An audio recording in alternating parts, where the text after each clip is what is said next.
Les gars, j'espère que tout le monde se porte bien chez vous. En tout cas, moi, ça va nickel.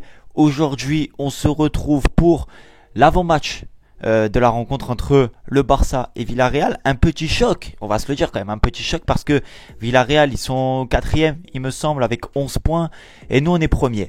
Donc, un choc, j'ai envie de dire, une affiche intéressante de ce début de saison. On va voir si les confirmations du début de saison en Liga va se confirmer justement sur ce match face à Villarreal. J'attends un match quand même assez serré entre ces deux équipes parce que Villarreal arrive en pleine confiance. Nous, on était en pleine confiance jusqu'à la défaite face à Monaco. Là, il y a quelques jours, il y a 2 jours exactement. Donc, on va peut-être arriver avec, je peux pas dire une méforme parce qu'on va pas dramatiser là-dessus et c'est ce qu'il faut faire, ne pas dramatiser. Mais on va arriver peut-être avec un peu de frein. Voilà, peut-être du frein, un peu de doute en se disant, bon, on a quand même perdu face à Monaco, certes avec des circonstances qui auraient pu être largement évitables, mais on n'arrive pas en faisant carton plein. Donc du coup, ça va faire que le Barça va peut-être arriver avec un petit frein sur ce match-là, mais je vois quand même un Barça, bon, en tout cas c'est ce que j'attends, mais je le sens, hein, je vois un Barça salement conquérant, voilà, conquérant qui va se racheter de cette défaite à Monaco et qui va, je l'espère en tout cas, mettre en difficulté cette équipe de Villarreal. Et je le répète, cette équipe de Villarreal, elle est invaincue. Alors si on parle un petit peu de cette équipe-là, ça va être quand même un groupe, un collectif, une idée qui est de laisser longuement et souvent la possession à l'adversaire. Mais par contre, quand ils ont le ballon, voilà, ça reste quand même très efficace et ça fait mal. Les matchs qu'ils ont gagnés, ils ne sont pas aboutis à 500%. J'ai pu revoir un peu quelques matchs et surtout au niveau des statistiques aussi. C'est pas abouti, ça subit beaucoup, ça prend aussi pas mal d'occasions. Maintenant, ça gagne, c'est costaud et surtout c'est un groupe homogène. Contrairement et face à une opposition du Barça qui aussi c'est un groupe assez homogène, c'est un groupe collectivement parlant qui a une idéologie donc dans le même sens. Donc pour faire court et pour résumer, ça va être deux affrontements, enfin un affrontement et deux équipes, deux blocs où ça va être quand même assez serré dans les idées et dans la proposition.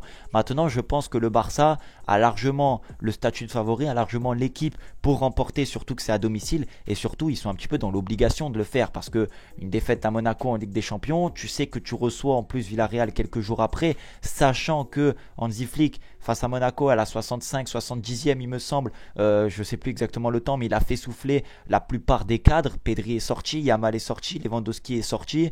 Ensuite, tu as eu il y a eu, je sais plus qui est sorti. Je crois que c'est Baldé aussi qui est sorti. Non, pas Baldé, un défenseur. Je sais plus. Ouais, je sais même plus. Je suis perdu. Bref, il a fait quand même pas mal souffler, récupérer les cadres pour justement ce match qui était important et même super important face à Villarreal.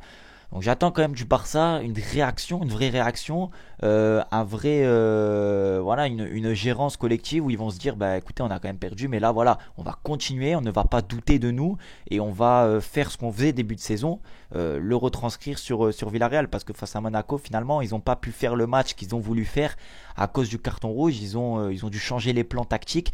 Donc là voilà, là ils vont arriver à 11 avec une idée simple et qui est la même depuis le début de saison et j'espère qu'ils vont justement continuer et rester sur la bonne dynamique qu'ils avaient en Liga. Et le match de Monaco est déjà oublié. Pour la composition d'équipe, moi franchement je vois pas forcément de changement flagrant à faire. Rafinha et Lewandowski sont pour moi les deux décevants du match face à Monaco parce qu'on les a pas attendus dans ce qu'ils étaient capables d'apporter. Lewandowski n'a pas su garder les ballons offensivement et faire sortir notre bloc et garder les défenseurs de Monaco en fait dans leur camp et à distance. Rafinha n'a pas su prendre la profondeur qu'il souhaitait, n'a pas été très juste techniquement aussi.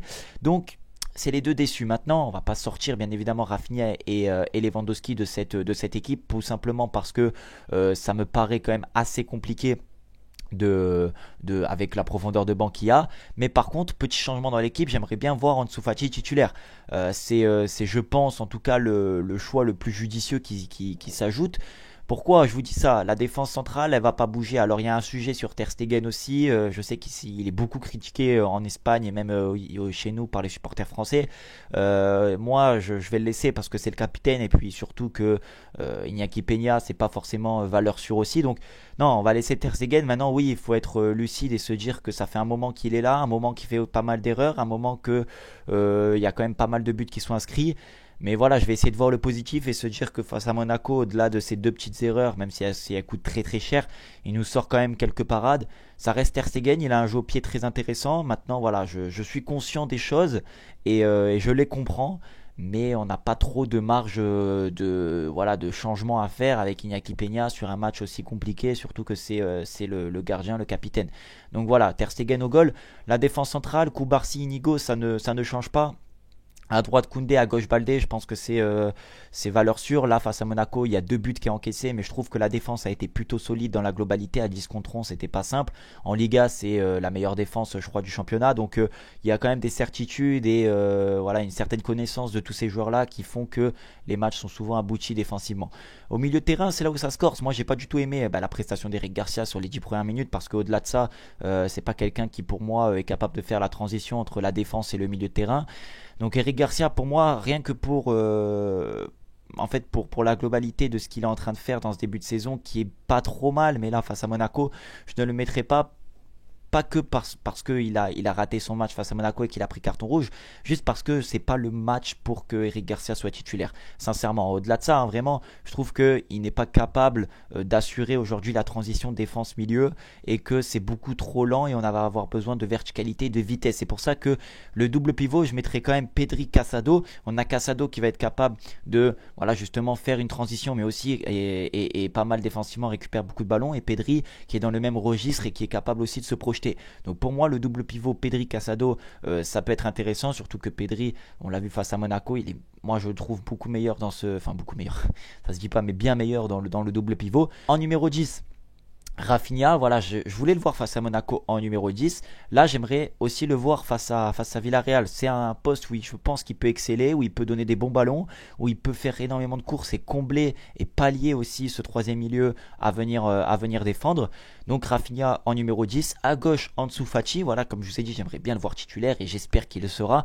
Ansu Fati à gauche, même s'il joue 1 heure 60 minutes pour ensuite le faire sortir, il peut apporter ce qu'il est capable d'apporter. Il a besoin d'enchaîner des matchs. Donc Ansu Fati à gauche, devant Lewandowski, et à droite Lamine Yamal. Je pense que cette équipe-là, elle est très intéressante, elle est compétitive et surtout elle fait peur. Voilà, je vous le dis clairement, même s'il manque encore pas mal de joueurs, elle fait très peur.